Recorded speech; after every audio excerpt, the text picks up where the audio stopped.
มุมถ่ายภาพนะคะเก้าอี้ราชินีนะคะก็มีบอกอาหารที่นี่อร่อยเสาร์อาทิตย์ศุกร์เสาร์อาทิตย์ตลาดเท่งเปิดนี่คนเต็มร้าน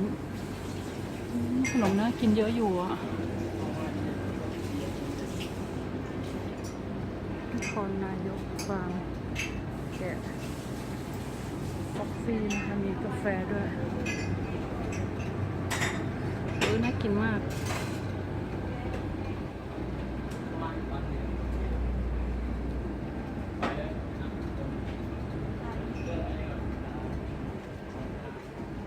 สวยมีมุมสวยๆเยอะนะคะมาถ่ายภาพได้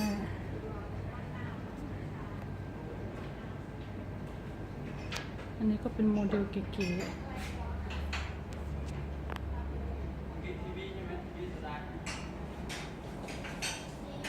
สวยดีอันนี้ก็เป็นโมเดลที่ทำออกมาแล้วดูแบบกิ๊บเก๋มากเนี่ยมันน่าสนใจอ่ะเป็นมีนี่ด้วย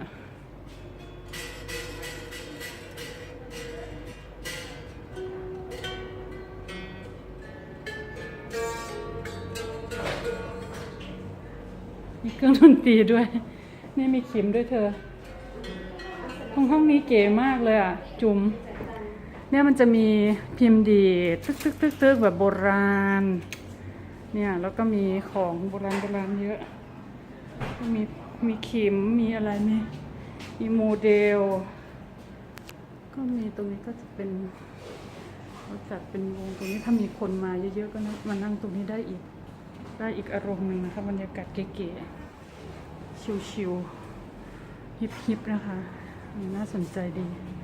เดี๋ยวจะให้คุณจิตามาถ่ายรูปตรงนี้ให้นะฉันชอบมากนะคะตรงนี้มุมที่เป็นโมเดลตรงนี้นะคะเนี่ย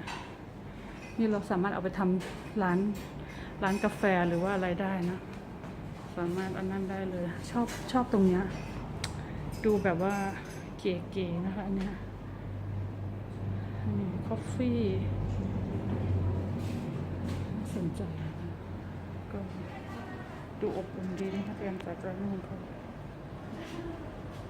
เก๋ๆฟาร์มคาเฟ่ชิปฟาร์มคาเฟ่นะคะนครนายกชิปฟาร์มคาเฟ่